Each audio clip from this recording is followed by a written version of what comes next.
வணக்கம். முத்ராதன் யோகாவிற்கு தங்களை அன்புடன் வரவேற்கிறேன். இனிய யோகா தின வாழ்த்துக்கள் அனைவருக்கும். 12வது யோகா தினத்துல உலகம் முழுவதும் இன்னைக்கு கொண்டாடுறோம்.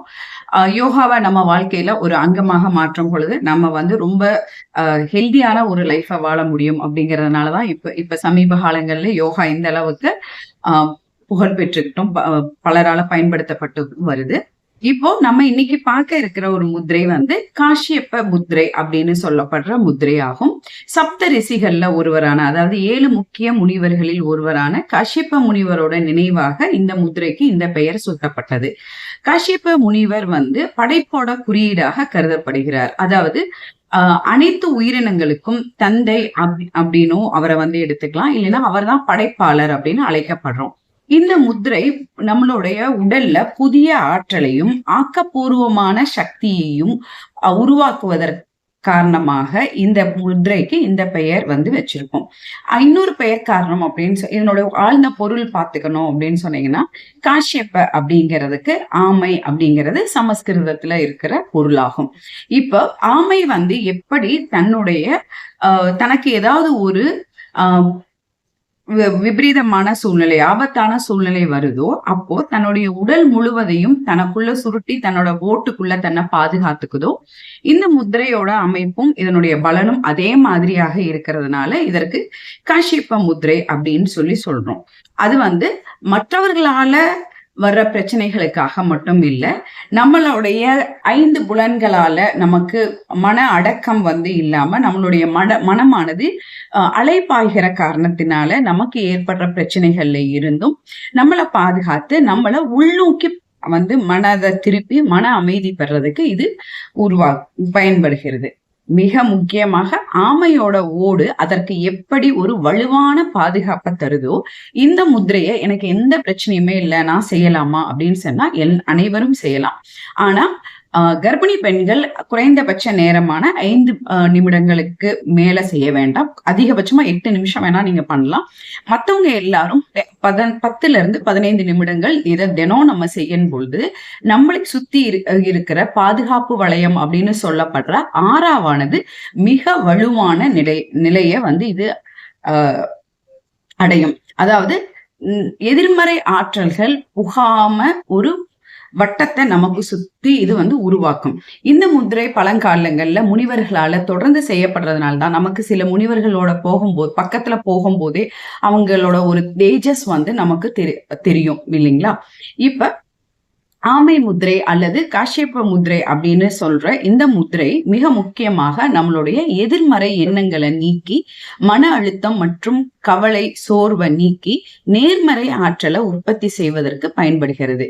மிக முக்கியமாக இது செரிமானத்தை மேம்படுத்துகிறது. அதாவது நான் சாப்பிட்றதெல்லாம் நல்லா தான் சாப்பிட்றேன், ஆனா வந்து எனக்கு வந்து எப்பயுமே ஒரே டயர்டா பசிக்கிற மாதிரி இருக்கு அப்படின்னு சொல்றவங்க இந்த முத்திரையை நம்ம செய்யும் பொழுது செரிமான அடைப்பை வந்து இது நீக்கி உடல்ல இருக்கிற தேவையற்ற நச்சுக்களை வெளியேற்றுவதற்கும் இந்த முத்திரையானது பயன்படுகிறது. மிக முத்திரையாக மூட்டு வலி மட்டும் இல்லைங்க, உடல் முழுக்க எனக்கு ஒரு வலி இருக்கு, ஒரு சோர்வு இருக்கு, எப்ப பார்த்தாலும் உடம்பெல்லாம் வலிக்கிற மாதிரி இருக்குது அப்படின்னு சொல்றவங்க இந்த முத்திரைய நம்ம செய்வதன் மூலியமாக நம்ம அந்த உடல் சோர்வு உடல் வலியிலிருந்து வெளியில வரலாம். மிக முக்கியமாக கல்லீரல் மற்றும் மண்ணீரலோட செயல்பாட்டை இது தூண்டுவதன் காரணமாக நம்ம மொத்த உடலோட நோய் எதிர்ப்பு சக்தியானது தூண்டப்படுகிறது. அதே மாதிரி நம்மளுடைய உணர்ச்சி சமநிலை, நான் ஏற்கனவே சொன்ன மாதிரி நம் அலைப்பாயிர நம்மளுடைய மனதை கட்டுப்படுத்தி, அதாவது எமோஷனல் பேலன்ஸை நமக்கு இது தரதன் காரணமாக நாம தெளிவான சிந்தனைய நம்ம வந்து இதுல பெற முடியும். இப்ப இந்த முத்திரையை எப்படி செய்யலாம் அப்படின்னு சொன்னா, வழக்கம் போல நீங்க கண்டிப்பா இந்த முத்திரை வந்து சில முத்திரைகள்லாம் சாப்பிட்டு 1 மணி நேரத்துல செய்யலாம்னு சொல்லியிருக்கேன். ஆனா இந்த முத்திரை சாப்பிட்டுட்டீங்க அப்படின்னு சொன்னா 2 மணி நேரம் கழித்து தான் நீங்க இந்த முத்திரையானது செய்யணும். இந்த மாதிரி நாற்காலியில் அமர்ந்துக்கலாம், இல்லைன்னா சுகாசனம் வஜ்ராசனம் பாதராசனம் அப்படின்னு சொல்ற ஆசனங்கள்ல உட்காந்துக்கலாம். ஆனா உங்களுடைய முதுகெலும்பும் கழுத்தும், அதாவது நீங்க இப்படி வந்து வளைஞ்சு உட்கார்ந்துடக்கூடாது. நாற்காலியில உட்காரும் பொழுது அந்த மாதிரி வந்து நீங்க உட்கார்ந்துட்டு இந்த பயிற்சியை செய்ய ஆரம்பிக்கலாம். இப்போ இந்த பயிற்சியில நம்ம என்ன பண்றோம் அப்படின்னு சொல்லி கேட்டீங்கன்னா, முதல்ல நான் ஒரு கையில மட்டும் செஞ்சு காமிக்கிறேன் உங்களுக்கு விளக்கம் சொல்லும் பொழுது. ஆனா இது 2 கைகள்லயும் சேர்ந்தாப்படி செய்யப்படுற ஒரு முத்திரை தான். இது வந்து நம்ம முஷ்டி முத்திரை அப்படின்னு இப்படி பார்த்திருக்கோம் இல்லைங்களா? அதுல வந்து என்ன பண்ணிருப்போம் அப்படின்னு கேட்டீங்கன்னா, உங்களுடைய விரல் 4 விரல்கள் உள்ள மடிச்சு பெருவிரல வெளியில வைப்போம் இல்லைங்களா? இதுல கட்டை விரல் வந்து இந்த 2 விரலுக்கும் இந்த 2 விரலுக்கும் நடுவுல நீங்க வைக்கிறோம். அதாவது கட்டை விரல் வந்து மோதிர விரல் சுண்டு விரலும் ஒரு பக்கத்துலயும், ஆள்காட்டி விரல் நடுவிரல் ஒரு பக்கத்துலயும் இப்படி இங்க பாருங்க. இப்படி வச்சுட்டு இந்த அமுத்து. இதை இப்படி வச்சுட்டு இப்படி அமுத்து. இந்த மாதிரி தெரிஞ்சிடும். இப்ப நீங்க வந்து உள்ளங்கைகள் வானத்தை பார்த்து நீங்க வந்து வச்சுக்க போறீங்க. இந்த மாதிரி மடியில இல்ல நாற்காலியில உட்காந்துருக்கீங்கன்னா நாற்காலியோட பக்கவாட்டுல நீங்க இந்த மாதிரி வச்சுக்க போறோம். இப்போ இது பண்ணும் பொழுது மிக முக்கியமா நீங்க கவனிக்க வேண்டியது கண்டிப்பாக உங்களுடைய உள்ளங்கைகள் இப்படி வானத்தை பார்த்துதான் இருக்கணும். அதே மாதிரி இப்படி அழுத்தி நீங்க வந்து பிடிச்சிடக்கூடாது. மிக மென்மையான தொடுதல் தான். இப்ப இங்க பாத்தீங்கன்னா இந்த இடத்துல உங்களுக்கு என்னோட தசை பகுதி அமுங்காது. உங்களுக்கு மிக மென்மையா அப்படி மடக்கி பிடிச்சிருக்கும். இப்போ நான் நீங்க முதிரையை பண்ணும் பொழுது இந்த மாதிரி வச்சுட்டு பண்ணும்போது கண்களை மூடி உங்களுடைய மொத்த கவனத்தையும் உங்களோட சுவாசத்துல வைங்க. இல்ல எனக்கு வந்து எண்ணங்கள் அலைப்பாயுது அப்படின்னு சொன்னீங்கன்னா deep breath and deep breath exhale வந்து இது பண்ணுங்க.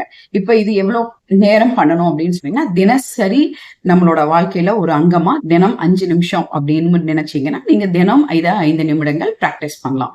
நான் சொன்ன மாதிரி இதை பிரிச்சு செய்யணும், என்னால வந்து தொடர்ந்து செய்ய முடியாது அப்படிங்கிறவங்க, உங்களோட எனக்கு நாள்பட்ட உடல் வலி இருக்கு, உடல் சோர்வா இருக்கு, எனக்கு வந்து எதிர்மறை எண்ணங்கள் இருக்கு அப்படிங்கிறவங்க ஒரு நாளைக்கு இதை வந்து அதிகபட்சமாக அரை மணி நேரம் செய்யலாம். அரை மணி நேரத்துல இருந்து 45 நிமிடங்கள் வரையிலும் செய்யலாம். ஆனா அப்படி வந்து தொடர்ந்து செய்ய முடியாது. அப்ப நீங்க 10 நிமிஷமா 3 முறையோ இல்ல 15 நிமிடமாக 3 முறையோ செய்து கொள்ளுங்க. அதே மாதிரி இது செய்வதற்கான சிறந்த நேரம் அப்படின்னு சொன்னீங்கன்னா, அதிகாலை நேரம் அப்படின்னு சொல்றது நேரமும், சந்தியா காலம் அப்படின்னு சொல்லப்படுற சாயந்திரம் 5 to 7 அப்படிங்கிற அந்த நேரம் சந்தியா காலம்னு சொல்றோம். அந்த நேரமும் இந்த முத்திரையை செய்வதற்கான சிறந்த காலமாக கருதப்படுது.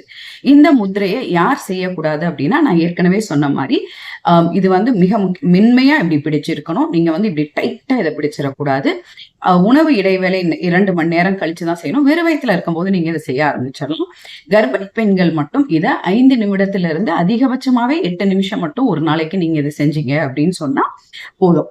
இப்போ நீங்க வந்து எனக்கு மன அழுத்தத்திலிருந்து வெளிவரதுக்காக இல்லைன்னா வந்து ஒரு மாதிரி ஸ்ட்ரெஸ்ஸா இருக்கு, அதுல இருந்து நான் வெளியில வரணும் அப்படின்னீங்கன்னா இந்த முத்திரையை நீங்க வைக்கும் போது உங்களுடைய ஆழ்ந்த சுவாச பயிற்சியையும் சேர்த்து செய்யும் பொழுது நீங்க அதுல இருந்து சீக்கிரமா வெளியில வரதை நீங்களே கண்கூடா பாப்பீங்க. மிக முக்கியமாக உங்களை சுத்தி ஒரு ஒளி பொருந்திய ஆற்றல் வந்து இதை தொடர்ந்து செய்யும் பொழுது நம்மளோட நெகட்டிவ் வந்து எந்த நெகட்டிவும் வாழ்க்கையில வர பிரச்சனைகளா இருக்கட்டும், இல்ல அடுத்தவர்களுடைய பேச்சுக்களா இருக்கட்டும், அடுத்தவங்க நம்மள வந்து தரம் குறைவா நடத்துற விஷயங்களாகட்டும், எதுவுமே நம்மளை தாக்காம அடுத்து என்ன அப்படின்னு நம்ம பார்த்துட்டு போற ஒரு மனநிலைக்கு இந்த முத்திரை வந்து உங்களை கொண்டு வரும். மேலும் இதுல ஏதாவது சந்தேகங்கள் இருக்கு அப்படின்னு சொன்னா நீங்க கண்டிப்பாக கமெண்ட் செக்ஷன்ல கேளுங்க, நான் பதில் சொல்கிறேன். மற்றும் ஒரு முறை இனிய யோகா தின வாழ்த்துக்கள் அனைவருக்கும். யோகாவை செய்வோம், அனைவரும் பலன் பெறுவோம். நன்றி, வணக்கம்.